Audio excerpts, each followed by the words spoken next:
Jangan-jangan tanaman ini adalah tanaman sak gedakan, sak rempengan.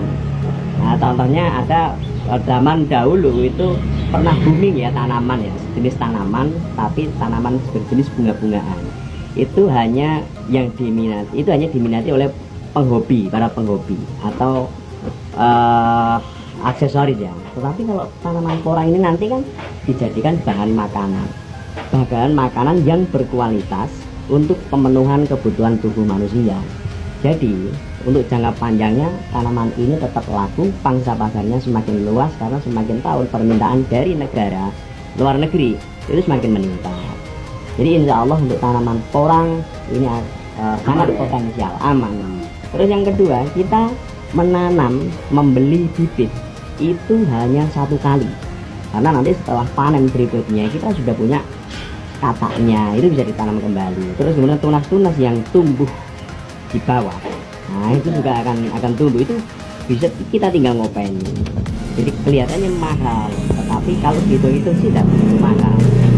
Bisa investasi di awal, tetapi hasilnya. Halo, assalamualaikum warahmatullahi wabarakatuh. Salam sejahtera untuk kita semuanya. Apa kabar sobat KD dimanapun berada? Sekarang saya mau ngebahas salah satu tanaman yang sekarang lagi populer, bisa menjadi salah satu penghasilan yang sangat luar biasa, yaitu tanaman porang. Ya, Anda sekarang mungkin sering mendengarkan kata-kata porang. Porang itu apa sih? Nah, di samping saya ini ada tanaman porang. Biasanya kalau kita melihat tanaman seperti ini, itu identik dengan tanaman liar yang ada di hutan. Tapi ini adalah tanaman porang yang sangat bermanfaat untuk saat ini dan bisa menghasilkan pundi-pundi uang tentunya. Apa saja manfaatnya kita langsung saja cross check di tempat Mas Ahmad ini berada di Kendal ya, tepatnya di Boja. Saya mau tanya-tanya Mas mengenai porang ya. Ya, Oke, ini kan banyak sekali nih porang. Ini bibit atau memang mau diolah sama pabrik gitu? ini bibit, jadi ini nanti akan kita tanam. Tapi ini nanti kita menyediakan untuk para pembeli di seluruh Indonesia ya. Jadi ini musim-musim saat ini kan masih musim tanam ya, jadi belum saatnya kita memanen. Kalaupun kita memanen dari hutan, itu pun nanti akan kita jual dalam bentuk bibit seperti itu. Seperti ini ya contohnya. Ya. Apa sih manfaat porang sebenarnya? Saat ini kan memang kebanyakan petani beralih ke porang. Manfaatnya apa kalau porang sendiri? Porang itu pada zaman dahulu itu memang sudah ada dan laku ya, sudah zaman tahun penjajahan Belanda. Tapi saat ini mulai booming karena ini pemanfaatannya sudah cukup luas, yaitu akan dijadikan makanan yang berkualitas, yang non atau rendah kalori atau non karbohidrat. Contohnya adalah mie shirataki atau rice shirataki, nasi tapi bahan bakunya dari porang.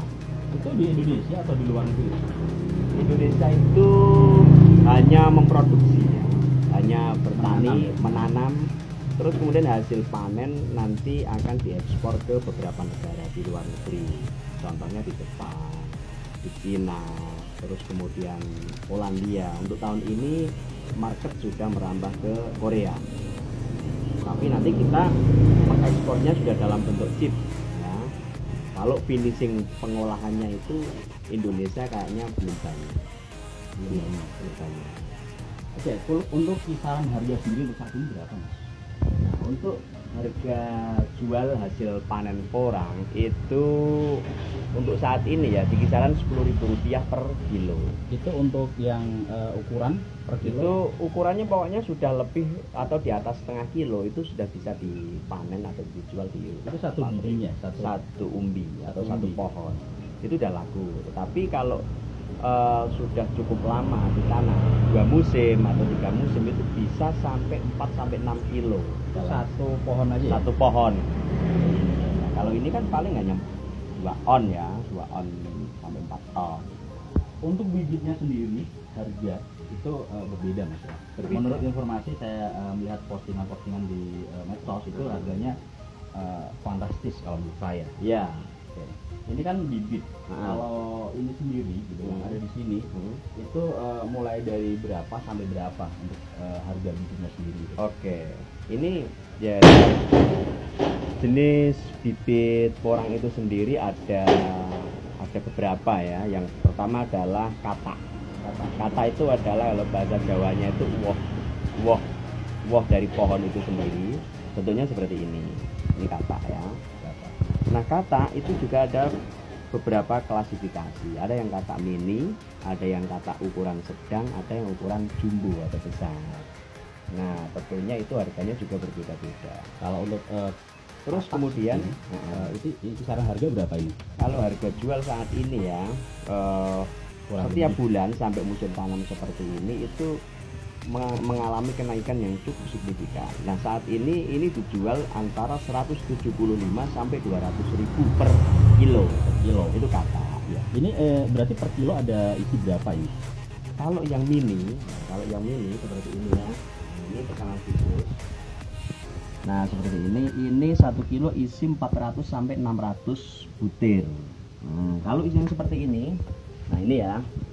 Ini 1 kilo antara 150 sampai 200-an. Ya. Ada yang rata-rata itu isi 100 ya, itu yang pojok sana itu. Nah, itu kata. Ini yang umbi, Ini yang umbi berarti beda lagi. Ini Beda lagi. isi dari tanaman porang sendiri yang ada di bawah itu mas. Ini harganya sama nggak sama? Oh, Katanya? berbeda ya. Kalau umbi ini kan nanti secara kuantiti kita menanam dari bibit umbi. Ini kan ukurannya sudah cukup besar. Ini harganya relatif lebih murah, tetapi kalau dihitung nanti kenanya itu lebih mahal. Misalkan gini ya, ini 1 kilo cuma isi 10 butir, 10 sampai 20. Itu harganya di kisaran 45.000 sampai 65.000 per kilo. Jadi satu butirnya kan kenanya juga lumayan. Tapi ini kalau misalkan dibelah jadi dua dari 3 gitu bisa nggak? Bisa. Nah, ini bisa nanti ada apa namanya penanganan khusus ya. Kita belah terus kemudian bekas belahannya ini nanti kita kasih abu atau apa, yang penting bisa meminimalisir tumbuhnya jamur. Nanti kita diamkan di tanah yang lembab, itu nanti akan muncul tunas. Tetapi kalau memang sudah tumbuh seperti ini ya alangkah lebih baiknya tidak usah dibelah. Tapi kalau umbi yang besar kualitasnya tidak bagus, itu dibelah menjadi 10 atau 1 kilo dibagi menjadi 10, itu bisa.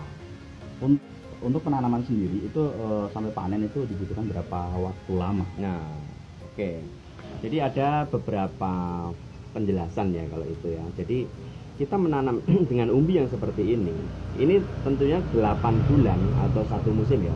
1 musim itu siklusnya 6 sampai 10 bulan. Ada yang mengatakan 6 bulan sampai 8 bulan, ada yang mengatakan 8 sampai 10 bulan. Ini bisa panen. Ini lebih dari 1 kilo ya nanti panen pada saat 1 musim. Ukuran segini ini bisa sampai 2 kilo. Nah, ini juga bisa dipanen, bisa kita nanam dengan kondisi kecil seperti ini. Ini 1 kilo atau 1 musim sudah bisa dipanen, tetapi umbinya ini masih agak kecil, ini sekitar 1 kilo. Nah, seperti ini ya. Ini 1 kilo isi sekitar 50 butir. 50 butir. Atau sekitar 40-an ya, 40 sampai 50. Kalau yang kecil, nah, seperti ini ya. Seperti itu yang kecil ya. Nah, ini nanti 2 musim. Sampai seperti ini ya. Nah, ini yang kecil. Ini bibit umbi yang kecil ya. Ini nanti rekomendasinya itu 2 musim baru bisa dipanen. Jadi ada beberapa klasifikasi tergantung kebutuhan kita. Kalau kita mau panen di umur 2 musim ya kita menggunakan bibit yang agak kecil. Jadi nanti kita 1 kilo dapat banyak. Oke. Ini kan ada tanaman porang tapi di polybag Ya. Nah, ini kira-kira satu polybag seperti ini tuh bisa sampai berapa kilo ya? Kalau ini sih kemarin karena kita hanya ingin menunjukkan bahwa menanam di polybag itu juga bisa hidup, bahwa tanaman ini sangat mudah untuk dibudidayakan. Sebenarnya kalau kita menanam di polybag sampai panen kita menginginkan ukuran 1 kilo, harusnya polybagnya itu lebih besar dari ini. Oh, lebih besar ya. Nah, ini hanya kita untuk mengecek bahwa di polybag juga bisa tumbuh dengan baik. Gitu. Berarti kalau misalkan kita nggak punya lahan yang cukup untuk menanam porang, kita bisa Memanfaatkan polybag seperti ini. Oke.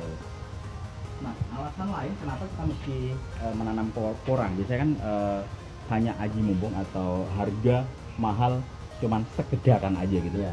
Nah, alasannya apa nih? Ini. Oke. Porang itu adalah untuk saat ini adalah komoditi jenis umbi-umbian yang harganya paling tinggi, dan itu untuk kebutuhan ekspor, atau 95% tanaman porang ini adalah untuk kebutuhan ekspor ya. Jadi terus analisanya bagaimana?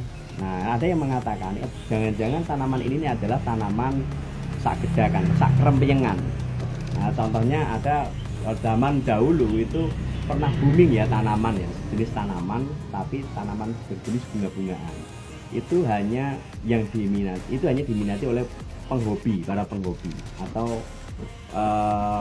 aksesoris ya. Tetapi kalau tanaman porang ini nanti kan dijadikan bahan makanan yang berkualitas untuk pemenuhan kebutuhan tubuh manusia. Jadi untuk jangka panjangnya tanaman ini tetap laku, pangsa pasarnya semakin luas karena semakin tahun permintaan dari negara luar negeri itu semakin meningkat. Jadi insya Allah untuk tanaman porang ini sangat potensial, aman.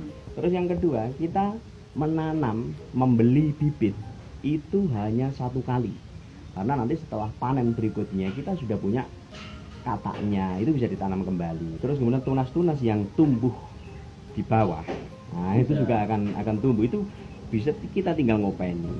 Jadi kelihatannya mahal, tetapi kalau dihitung-hitung sih tidak begitu mahal. Besar investasi di awal, tetapi hasilnya cukup besar. Itu perbandingan dengan tanaman lain. Oke, terima kasih banyak untuk informasinya untuk Mas Ahmad Hussein. Semoga tetap sukses bisnis porangnya. Ya, ini untuk informasi bagi Anda semuanya yang ingin bibit porang, Anda bisa langsung hubungi beliau tadi, Mas Ahmad Hussein. Ini alamatnya di Ketamlor RT 4 RW 3 Boja, Kendal, Jawa Tengah. Jadi semoga bermanfaat informasi mengenai porang ini, dan terima kasih banyak. Wassalamualaikum warahmatullahi wabarakatuh.